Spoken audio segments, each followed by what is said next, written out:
The Epstein files story reveals something uncomfortable about modern accountability. Exposure is not the same thing as consequence. People think transparency automatically produces justice. It doesn't. Sometimes it produces spectacle, sometimes it produces selective embarrassment, sometimes it produces an avalanche of data with no serious change in who is actually at risk. That is not accountability. That is theatre.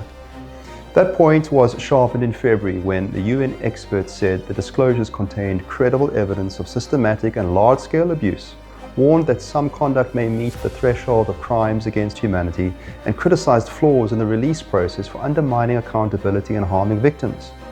This is the danger with elite scandal. The public gets the aesthetic of disclosure, names circulate, documents flood the screen.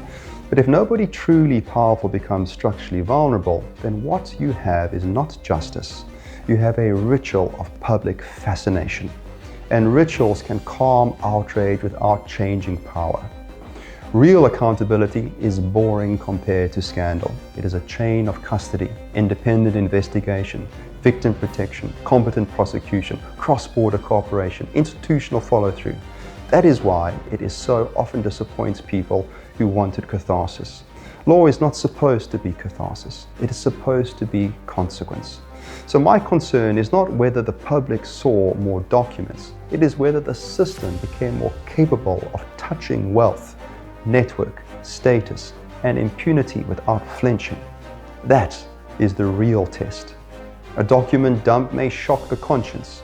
Only real consequence proves the law still has teeth.